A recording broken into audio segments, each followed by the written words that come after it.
Welcome to the Scene Snob interviews with your host, Mick Manhattan. Please like and subscribe to our channel and follow us at the Scene Snob. What's going on, everybody? Welcome to the Scene Snob interviews. And today I am joined by actor, musician, and fellow podcaster and friend, Mr. Michael Spedden. How are you today, sir? How are you? Great to finally catch up with you and get a chance to talk to you and everything. On the Scene Snobs here. The Scene Snobs. I'm looking forward to this. I've been looking forward to our conversation for quite a bit now. We kind of scheduled it, with getting to meet some of the folks we've met lately. Our friend Steve Joyner has had us like Lucy in the Candy Factory with guests, and we thank him for that. And I got a chance to talk to you now. So great. Yes, we have been. We've been online. We've been going back and forth trying to schedule something. And it's been crazy for both of us. I think we're always putting out content. And it's great right now. How is your, I have to ask just from the podcasting side, how is your October been? Because mine has just been flooded and crazy. I don't know what's going on. Oh yeah, I mean it's been booked like crazy. I've got 3 today. You're the first of 3. Nice. Actually, I'm on your show, but then I've got 2 on my show, and then we've got to schedule you, my friend, too. So we've got to get that on the books. And then gosh, next week I'm full. And when I say full, I'm talking 4 nights of recording. I've gone way over on my allowance for the site that hosts my podcast, so I've been paying those extra bandwidth fees lately. Yeah. But you know what? It's good. It's good. It's good to be busy. It's good to have work. It's good to have people to interview, and it's good to have people listening. It's good to give people some entertainment and escape from all the craziness on the news and being cooped up with COVID and just this year being kind of nuts. So I hope I'm providing something that people can kind of escape and enjoy themselves with, Yes, and I want to mention, I want everybody to know to go check out your show. It's Fowl Players Radio. Yes, thank you. You do a fantastic job. You've had a lot of interviews lately, and I really enjoy. I've said it before, but I want to say it again. Like just how natural it seems, which I think is a fun part of doing interviews and listening to interviews from my perspective. And, I always like that type of style of just being able to be more natural, kind of get along with the people you're talking to. Right. I think that makes good radio. Right. And now, would you say that? How long have you been hosting, if you will? Well, I started this venture, Fowl Players Radio, in the spring of 2018. And nice. From 2016 until the beginning of 2018, I was a co-host with somebody else who decided to stop showing up and, being a part of it. And it wasn't such a bad thing. See, the thing was that I was like 15 years older than those guys. And, my idea of an entertaining guest and their idea of an entertaining guest were 2 different worlds apart. The people that I have on my show, like the Steve Stoliers and the Scotty Schwartzes and, those folks are people that I remember. For people in their age group, they're like, who? And it's not going to mean anything to them. And then again, there were a lot of people that they brought on who I was gracious to and was interested to hear about, but it didn't really. It was just too far of a too many ends of the spectrum there, really. So that kind of dissolved, and I wanted to keep doing my own show and having people on. It really started out as something that I wanted to do just in the Maryland and DC area where I'm from. Because there are a lot of people around that are, had been on the news around here forever that have interesting stories. A lot of people live in this area that were on The Wire and on Homicide and The Veep and the House of Cards, and a lot of good, independent films were going on here for quite a while. ID Discovery did a lot of filming here. Then there were people from years ago when we had a lot more independent television in Baltimore, where we had kids show hosts and a lot of, if you've ever seen the Weird Al Yankovic movie, it was either called UHF or VHF. I can't remember. UHF, yeah. I love that movie. Before like the CW and Fox came along in the 80s, we had channels that were just like that. You know, maybe just a handful of people worked there, and they came up with all the programming. And there was a gentleman by the name of Captain Chesapeake who was on the air here for, close to 30 years. I interviewed his daughter. He's since passed, but she had a lot of great stories of basically him. And that was his station. Not only was he Captain Chesapeake, he was the ghost host for the horror movies at night. Nice. And then there was like maybe two other people that did the news, and they had their camera crews, and then they had some puppeteers for the kids shows and that sort of thing. And then actually one of my folks in my murder mystery group was a puppeteer on a different station that had shows like that as well, where the kids shows were kind of put together by, like a lot of them had Bozo the Clown franchises, and they would have the guy who was Bozo the Clown, and then also, you know, Captain this or Mr. This. You had the kids shows and stuff. So I started off kind of wanting to do that, and then I crossed paths with our friend Steve Joyner, and you know, he's introduced me to people like you, and then the folks like some folks that I've been interviewing lately, and it's been really great, you know, just to get to meet people like you, fellow podcasters, and learning from them and getting to know people and making friends, and, you know, getting to know some of these celebrities and putting out a good show. And this has just been a blast. You know, I'm sure you really enjoy you wouldn't be doing it if it sucked, right? You know? Yeah, actually, we belong to the same group with the podcasting, Steve Joyner's group. And it's always fun when we're always interacting and talking, because it's like a big community, and I just really enjoy it. And I get a lot of good advice from everybody, you know, yourself included, like, you know, when you guys are posting. And I try to help in any way I can. I don't know how much I do, but I'm happy to just be a part of it and read everything. I feel like, too, that I'm getting a lot of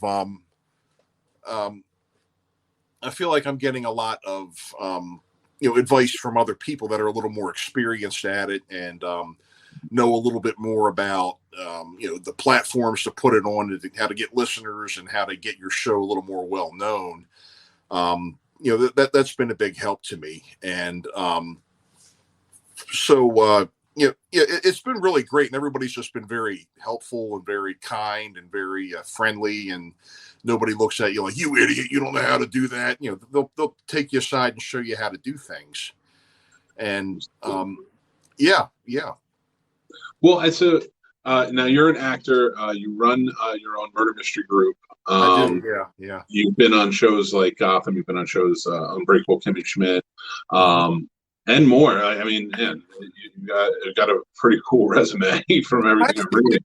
And yeah, getting into podcasting, and you were a musician for a long time. You still are. You still play. So you're out there. You do the live shows. You have that experience. How did you find all of that experience in those mediums helped you maybe into podcasting? Like, what did you maybe learn or bring to it? It helps me know how to talk to people, because I can kind of relate to their experiences, because a lot of my guests are in bands. And especially, you know, I've been playing around here since the 80s, and a lot of these folks are people that I've known for over 30 years, and we played a lot of the same clubs, and we can kind of talk about experiences at this club and that nightclub, and you remember this show, do you remember that show, and you know, what it's like being a musician on that end, and dealing with personalities and keeping a band together, and then also with acting, you know, asking about things that, you know, because I know what it's like to act. You know, I've done theater, and I've done my own murder mystery group, and then been on television, and then, you know, the movie, and done some more, you know, other local films as well, things that were filmed locally to,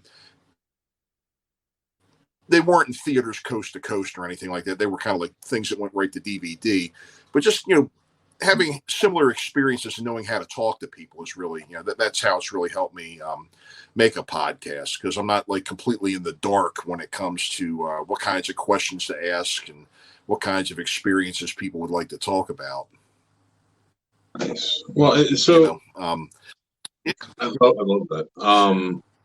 What now? Taking that too, and because it does feel like, I mean, you're right. Like I can see that. I've listened to your show, so like again, I think that adds to that natural vibe I was talking about. You kind of hold like you can carry conversation if you need to, but you also know when to kind of, I guess, for lack of a better term, reel it in and let your guests talk. Yeah.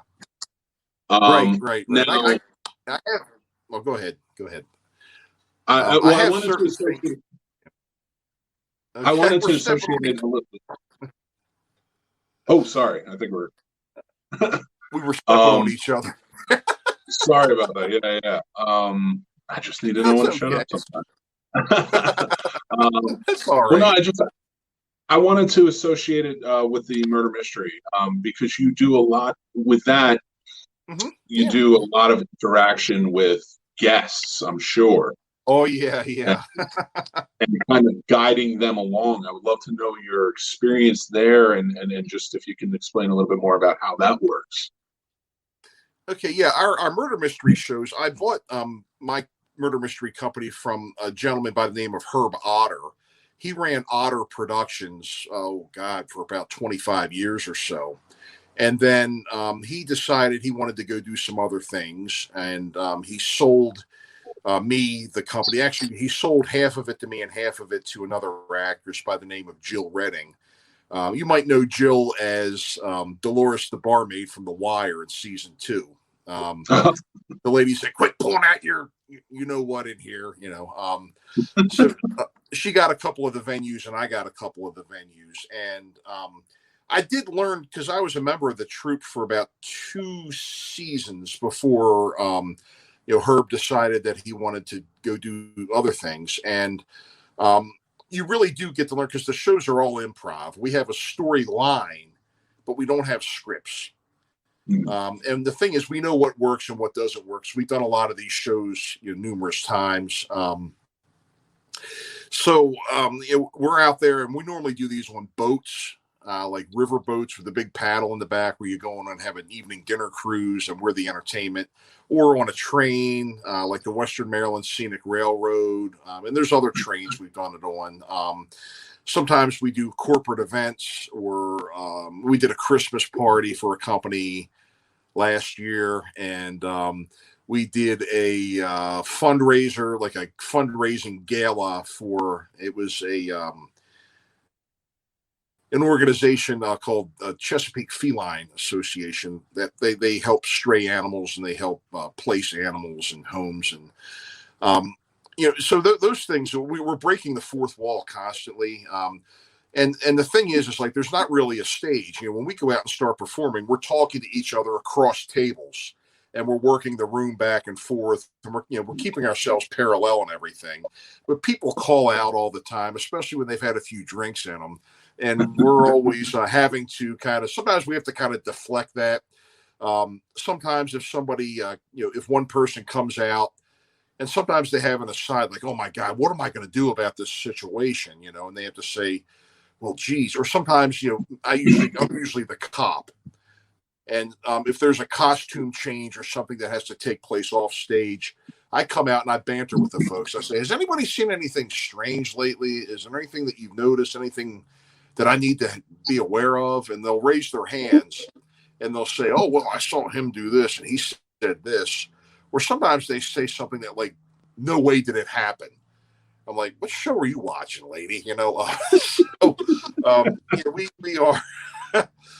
are, but we break the fourth wall all the time, especially towards the end when we do the presentation. There, we have the murder, we have the presentation of evidence, we have the questioning of the suspects, and people are always raising their hands and "I think he did it." "Well, why do you think he did it?" "Because he looks guilty." Well, that always stands up in court. Our prisons are full of people that look guilty, or they get to present things that they saw, because throughout the show, we're always dropping hints and clues.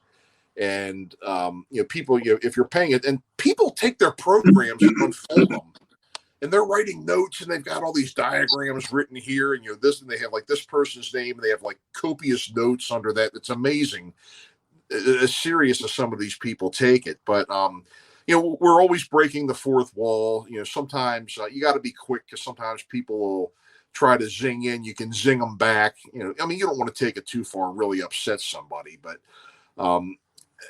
we really have a good time with it. The people laugh, and people do follow up with us too. We have our contact information in the program. So we have had people say, hey, look, we loved you on the train. We'd love to have you do our Christmas party or our gala.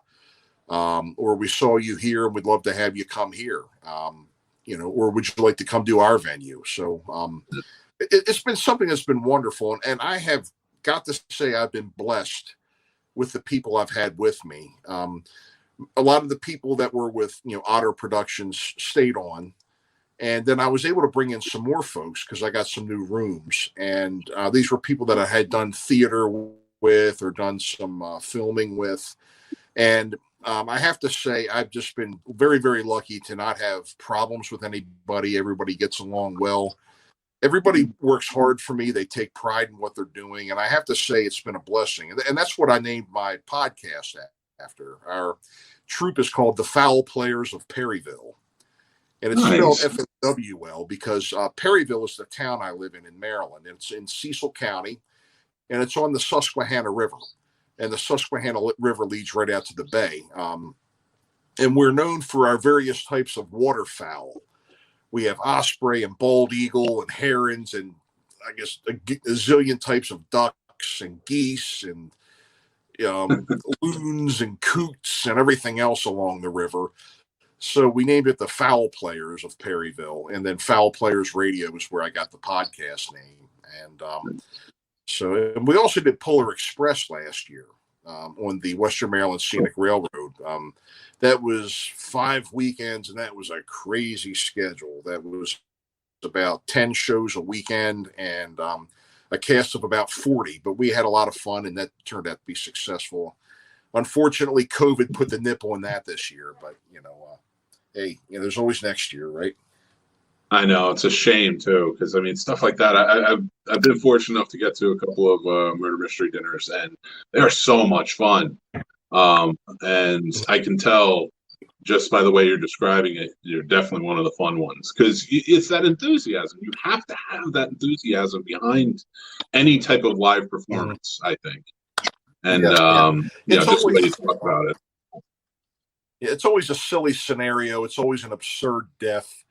And we make our deaths extra bloody to kind of leave with the comic value of it as well. We have one where somebody dies with a tennis racket through the chest. Another one with those like 70s lawn darts in the head. So, and of course, the death is always over dramatic and, oh my God, help. And then when someone takes a picture, we stop and we're like, and oh God, help. And then somebody else takes a picture and we're like, so, we have a lot of fun with it. People laugh and have a good time. And, when we see people come again and again and again, months later, Oh, I have to imagine.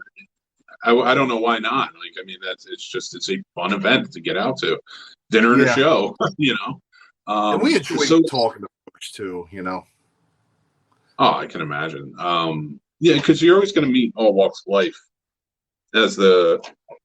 especially in that. I always felt like the audiences for something like that, an improvisational type of environment, you get a lot of fun people in the audience. Oh, yeah, they're into it. They want to play it. Mm-hmm. I know when I go, you were saying writing notes down. I know when I've been, I should say, I am that way. I'm playing Clue as I go. I'm trying to figure it out. And like with my wife or somebody is talking to me, I'm saying, no, I'm busy. I'm trying to solve a murder here. You just get super into it. So it's a very cool. I've always loved it. I've had some friends when I lived in Los Angeles. They did a murder mystery dinner out there, and it just always seemed like a very fun thing. It really is. It really is. But so with that, and I want to kind of go back towards talking about Fowl Players Radio. How you started in 2018? I know you had a partner, and trust me, I understand that. I'm actually celebrating my 1 year this week, And Congratulations. thank you, sir. I appreciate that. And I had a partner, co-host with me on the show for 2 weeks. And then I didn't hear from him again until like recently. Right. He reached back out to me. And I'm just like, where'd you go? I thought you fell into a void or something. And I was like, I kept going with it. So taking that and like having partners, and then they left. Did you take it into a different direction? I know you said with guests it was a little different, but like for you, what was your reaction to, where did you want to take it for you personally? I wanted it to be more of an oral history of entertainment in the Mid-Atlantic region. Mm-hmm. Going back to some of the people that have been around for a while. Some of my earlier guests were people that had been on the news and on the radio for 50 years in the Baltimore area. Old television people, and also too to kind of help out some nonprofits like the Maryland Center for the Arts, to give them sort of another outlet, a free outlet where they could talk about what they do and some plugs to make some money for those organizations. And then just anybody else around too who was doing something fun and interesting and neat that I thought that could use a little bit of promotion. Some local artists, some local some local authors and that kind of thing. And I also, and there were some people that, you wouldn't have known it, but they had some, like pretty well-known and well-respected books out. I had one fellow who I had performed with as an actor who had written books about Frankenstein and all the old Universal movies from the 30s. And he had actually met the families of like Bela Lugosi, this Greg Mank, who's going to be a guest a little bit later this month. He's done, books on those types of things. And I thought his story was fascinating. And I thought it would be interesting for other people to know. And then too, that's part of history as well. It's part of the history in Maryland, with a lot of the people that I started speaking with, they've been part of the entertainment and pop culture in Maryland for many years. And, just to let people know, hey, this stuff's going on around us and these people are out there. Give it a listen and check it out. I wasn't doing as much with current things, and on my show too, I don't get into politics, sex, or religion either. I'm not, I don't use this as a platform to get on a soapbox. I kind of like to use my show as an escape, somewhere where people go, because the news is just miserable every day. People are miserable every day, and this is supposed to be a place to go to clear your mind and hear something fun and interesting and relax. So that's kind of the direction I like to keep my show in, doing that kind of thing. That's a great way to do it too. I think, especially content-wise, in 2020. Yeah. What we need is more entertainment. And God knows the studios aren't giving it to us, so we got to do the best we can with what we got. That's fantastic. And so you're about 2.5 years, right? So 2018, 2020, so 2.5 years you're in. I'm sure you've had some really exciting guests, and I want to talk about some of your favorites.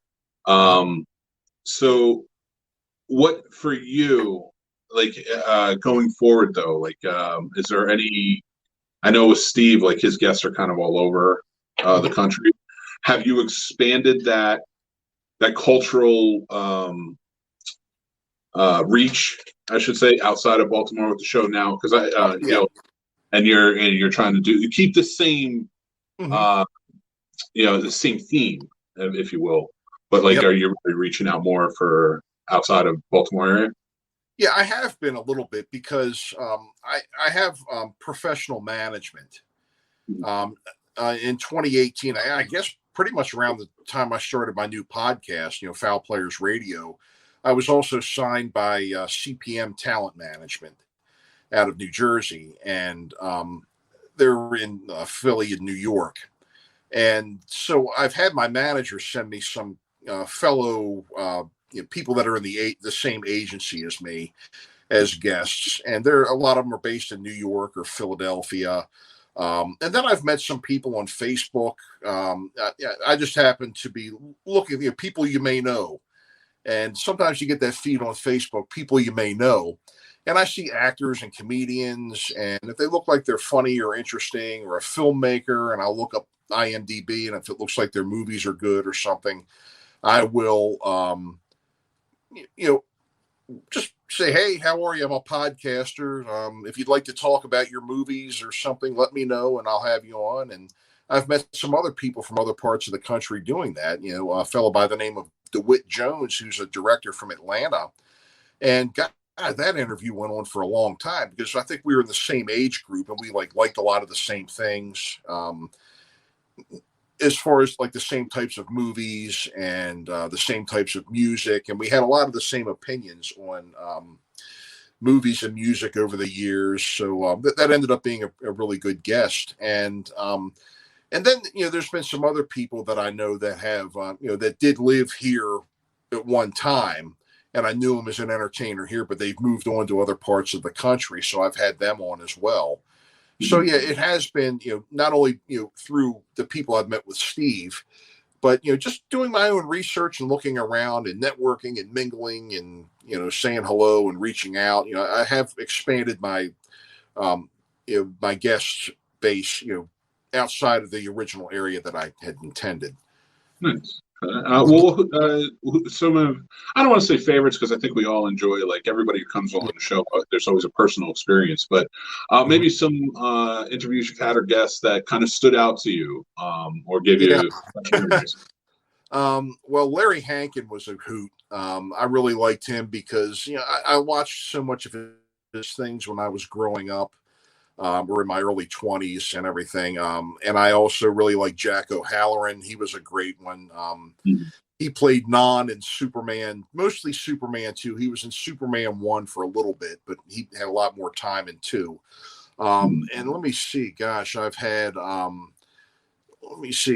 got Steve Stoliar, because I used to love Groucho Marx when I was a kid, and still now, too. I love Groucho Marx and the Marx Brothers. He was a very interesting interview. I've had, let me see, Greg Mank, who told me all of his stories about meeting Bela Lugosi's family and interviewing them, and Boris Karloff's family. And he told me some great stories about, just meeting them and finding out, about what went on behind the scenes, filming those old monster movies. Oh, gosh, who else have I had? I had a good time with Suze Lanier the other week. Suze Lanier was in The Hills Have Eyes, with Big Michael Berryman, she was also, the thing I thought that was really the most interesting about her was that she was originally Chrissy in the pilot for Three's Company instead of Suzanne Summers. I didn't know that. Yeah. Some of the other ones that I've had on, a band from this area called Red Dye Number 9 was a lot of fun. We used to play with them back in the 80s, and now they're back and writing some new material and planning on putting out another release soon. Another fun one that I've had on quite a bit is Kim Yates from Kim's Crypt. She was somebody I knew back in my hair band days too, because she plays in a band called Scarlet Angel. But for the past, almost 30 years now, she's had haunted houses.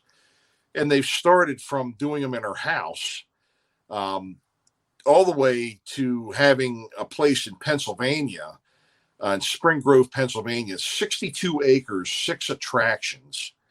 And she's got dozens of people that work for her every year. And I actually worked for her for 2 seasons in the haunt. I was, I was a roamer, I would kind of roam from one to another and follow people through the haunts and, do all kinds of things like that. But she has been doing this for a long time. And she has a great haunt, and she's a hoot. Like I told you, she is a real hoot as a guest, because we reminisced a lot about a lot of stories from the hairband days. but then she would talk about things that were going on in the haunt, like new attractions that she was adding. And it always ends up being a really good time with her. Let me see. Gosh, there's just so many I could talk about here. Does it leaves like a nice feeling too. Like I said, that personal experience you get from everybody, it's always a good memory, I bet. Well, I actually want to ask, because you talk about the hair metal bands back in the day that you played. You know, we just recently lost Eddie Van Halen. You know, was he an influence to you? I mean, he's one of the greatest guitarists of all time. You know, and I know you play. So I'm a bass player.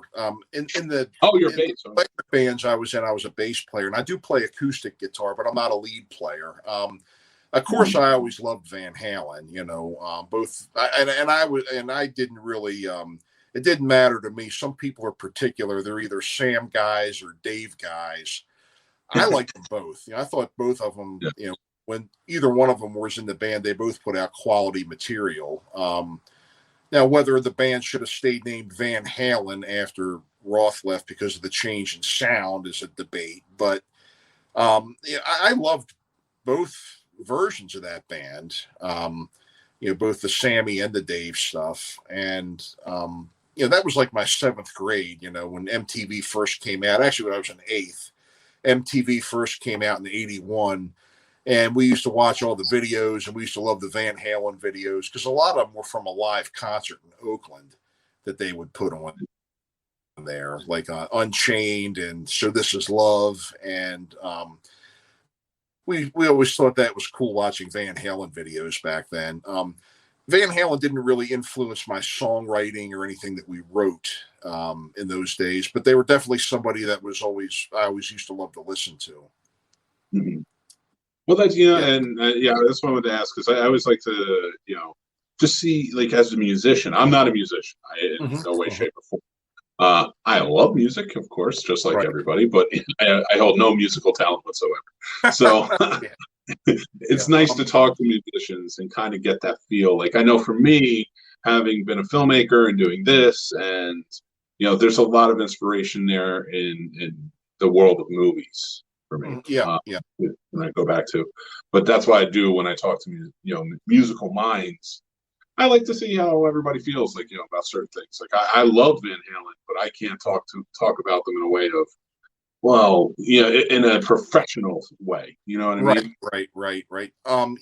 When I was doing the hair bands in the '80s, the bands that were more of an inspiration to me were kind of like the older bands, and I was more influenced and inspired by the British ones as compared to the American ones. Not to say that I didn't like them, but the bands that I really enjoyed the most were like, Deep Purple, Rainbow, Whitesnake, UFO, Ozzy, Sabbath. You know, and of course I did love Aerosmith and Boston and a lot of bands like that as well.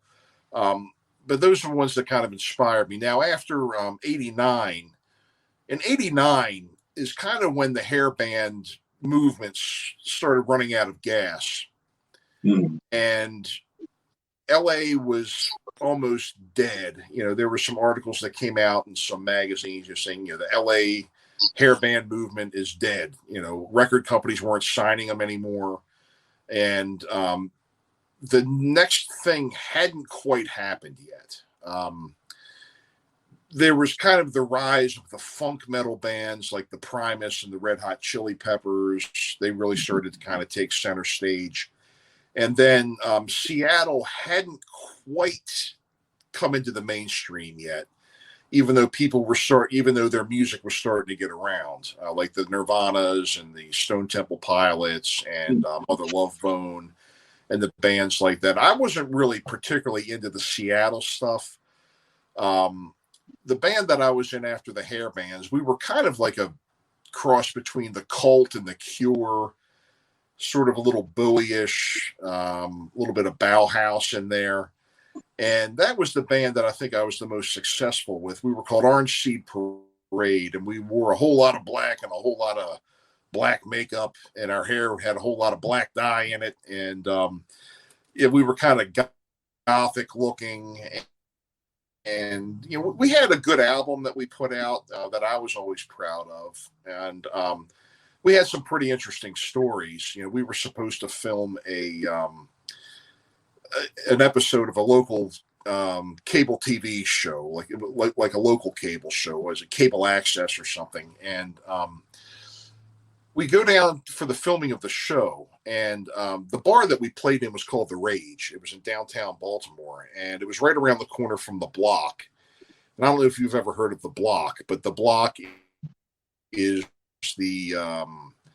it was the red light district where it claimed to fame. And it was, you know, from the 50s, they started out as like, that's where all the burlesque houses were, all the way through. And now they were just pretty much the conventional strip clubs. So, you know, a lot of the girls used to come see the bands. Mm-hmm. And apparently one of the girls, you know, had something for our singer. And he wasn't dating her or anything like that, but apparently he was at her apartment with a bunch of other people. And after he left and a bunch of people left the apartment, the girl was murdered. And yeah, so we showed up for the filming of this show, and there's Baltimore City's finest waiting for us. You know, with a whole bunch of questions. Needless to say, we ended up having to postpone the filming. And they ended up catching the guy about a year later that actually did it.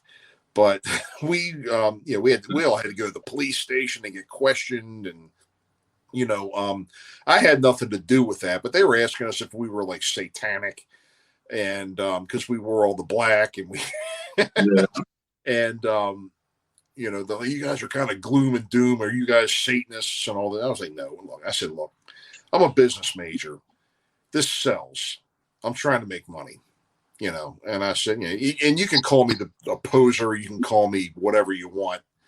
But that was the name of the game. I wanted to make something happen back then. And, you know, so it turned out they found the guy that did it. And what had happened is the girl had a roommate or a close friend, and she was in the process of talking this girl into breaking up with this guy because he was abusive or something. And so after everybody left, he went into the apartment and, you know, killed her, strangled her with a phone cord. So you know, we had that to deal with. And but those were some pretty crazy times. The late 80s, early 90s scene. I mean, there were so many great clubs to play in Baltimore. The only problem with playing in Baltimore, and we used to play DC and New York as well. Baltimore had plenty of places. There was a lot of extremely talented people, you know, but, you know, the problem was like a lot of these bands would not know original if it bit them on the rear end. You know, they were sort of carriers on of trends as compared to, you know, people just kind of stepping out and doing their own thing. Not to say that there weren't, but it wasn't a whole scene of it doing it. That was more the exception than the rule from my observations. I mean, there were definitely some excellent bands that have come out of Maryland and come out of Baltimore, you know, and ones that came from nearby regions that ended up becoming pretty big, like Crack the Sky and the Ravens and Face Dancer, and there was Mystic Force. There was,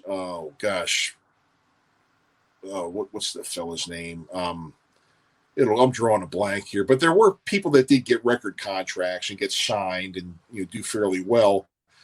But because of that, because of a trend-setting scene, we didn't have a big movement come out of that area. You know, we had the like the LA scene or the Seattle scene or anything like that. But it was a fun place to play, you know. I had a lot of fond memories of going down to Washington, D.C. There were some really great clubs down there, like the 930 Club that we did. 15-Minute Club was a place. I don't know how long it lasted, but I have a really neat memory of that. We were playing there one night, and it was very, very, very artsy. And the thing that I really liked about it that I thought was cool was that we were up there playing, And instead of a light show or anything, there was, a gigantic white wall behind us, and they had projectors, and they showed that old cartoon sci-fi movie called The Fantastic Planet. That was our background in our light show the whole time. So Nice. before we played, I walked out, and the club was at 15th and K. So I walked outside to go back to my van because I think I left my tuner or something out there that I had to go get. And it was just starting to get dark. So I walked outside, and like every 10 feet was a lady of the evening, and they were dressed like the stereotypical movie lady of the evening with the fishnets and the very, very short skirts. And, standing around every so often were their pimps. And I thought I'd walked into a 1970s movie by the way they were dressed. I mean, they had the big hats and the big velvet jackets on with the big furry lapels and the fur coats and the platform shoes. And I was looking around for cameras. I thought, what in the world is going on here? Did I walk into a movie set and I didn't know it, or they filmed? No, that's the way it was there. And then, a limo would pull up, a couple girls would get in, a couple girls would get out, they'd hand the guy their money, and then they'd wait for the next one to come. And I'm just like, wow, look at this. And we played there. We did, the 930 Club. CBGB's was a great place to play in New York. That was a legendary club. And the bathroom was every bit as disgusting as they made it in the movie. God, it was bad. The stage had a couple of loose boards, and you had to watch where you step. I was over on the, I guess you would say, stage left, audience right. I had to watch where I stepped because I stepped in like the stage dipped a little bit, so I had to watch where I was stepping and everything. But I have to say the people were very nice. There was a lady named Louise that booked us, and this was like in late 90, early 91 when we were doing that, playing up there. And I have to say they treated us very, very well. We were kind of nervous going all the way to New York City for the first time. And we sure as hell weren't used to driving in it. But then again, driving in DC kind of broke us in for that, because I think DC's worse than New York if you've ever driven in them. If I had my choice, I'd drive in. Yeah, I don't know that I disagree, especially now, in the way it's going. But yeah, I love these stories, and man, that's such a awesome to look back on that and all those places you played, especially legendary CBGB, and it's just fantastic. So I want, with going forward with the podcast, what are your plans? Where do you want to? Where are you looking to go in the future? Like, do you have any big plans for it, or what are you going to do with it? Well, I want to still continue to do both local and national with my guests, because even with the Jack O'Hallorans and the Steve Stoliers and the Sam Quasman, and all those other fellas, I still have been doing episodes with local folks, with regional folks, having it for anybody who's noteworthy and has interesting stories. I want to continue to be a harbor of sanity. When people are, watching the news and getting upset about this, that, and the other thing, almost something, I mean, I guess this doesn't really happen nowadays, but almost something where somebody could turn on my podcast, like a Norman Rockwell painting, and the whole family sitting around like they're listening to the Lone Ranger or Jack Benny or something like that. I was thinking about, if our venues don't open up sooner or later, I was thinking about writing some actual radio shows Nice. that I could use my actors and make, and we could do like a scripted show, like a story or like a comedy story or something like that. Very cool. I thought about that, and again, just having it as something to check in, something just to be an escape for people, something that people can enjoy, and something for everybody. Something for everybody, no matter who you are, no matter what your political leanings are, no matter whatever everybody is welcome to come enjoy the show. And that's kind of the direction I'm taking it, something where we can all just sit down and relax and enjoy. That's really what I want it to be, and continue to have people on with interesting stories and help people get exposure and that whole thing. You know what? I would love to. I would love to see you do a radio show. You should do that. Well, thank you. That would be a lot. I think it would be a great time. And there's so many, and not you have your actors with Fowl Players, but if you ever need extra, there's so many around here, and especially in this area. Love to throw your way. I think they'd be interested in doing it. So yeah, you're not that far from me, are you? I think I'm Winchester, Virginia. Oh, sure. Yeah, you're not far at all. You're just past DC, I think, right? No, actually, no, you're near Harper's Ferry, aren't you? It's about 30 minutes from Harper's Ferry. I'm about for that. Yeah. We used to have a property. When I first started performing with Otter, my family, my mother and my siblings and I had a cabin in West Virginia, and I used to stay there overnight. Sometimes if traffic was bad on 70, I would get off and shoot through Harper's Ferry out that way. And I'd always see the signs for where you're from, so I knew it wasn't too far from there. And yeah, I was out in your area not too long ago, Frederick. Yeah. Yep. And I live now, I grew up in Baltimore, but I live in Perryville, which is it's right near the Delaware line. Kind of near where Delaware, Maryland, and Pennsylvania meets. That's kind of near where I am now. But in Perryville, thus the Fowl Players of Perryville. Well, I love it, and I appreciate you coming on the show and talking about this. Absolutely.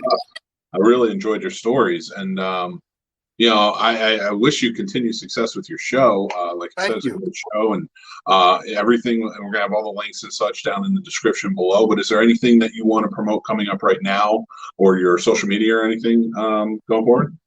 Well, let me see here. I am on. I'm still learning how to use Twitter. It could be a good ally, but I get it. Trust me. I've always used Facebook. You can find me at Michael Spedden on Facebook. You can find the Fowl Players of Perryville page on Facebook. You can find Fowl Players Radio on Facebook. You can find me on Twitter at Spedden Michael on Twitter, and you can also find me at Fowl_radio. You can find the podcast on, let me look at the list here. Spotify, Stitcher, Apple Podcasts, Google Podcasts, Overcast, Pocket Cast, Castro, Castbox, Barbecue Shrimp, Boiled Shrimp, just about any of those. And also the main website for my podcast is, it's https://foulplayersradio.buzzsprout.com. I also have a website for my murder mystery group, the Fowl Players of Perryville.com, and I believe the podcast does feed to that as well. So there's a lot of different places to see and find out about, again, the murder mystery group. A whole lot of nothing's going on right now, but the podcast has been very active, and I hope you tune in and hear something you enjoy. Absolutely, and like I said, I'm going to hold you to. I want to see some radio shows. I think those would be really cool. Thank you. And if everybody, these links are in the description, so make sure you go check that out. And I appreciate Mr. Michael Spedden for being on the show. Thank you so much, sir, and thank you all for watching. Well, thank you all for having me. I enjoyed being here. Yeah, and always go check out this show and more over on thescenesnobs.com. We have 4 live shows, 4 nights a week, and plenty of other pre-recorded shows. So I don't have to tell you guys, go and check it out on thescenesnobs.com. But thank you again to my guest, Michael Spedden. Go check out Fowl Players Radio right now in the descriptions below. All right. Thanks, everybody. You have a great day.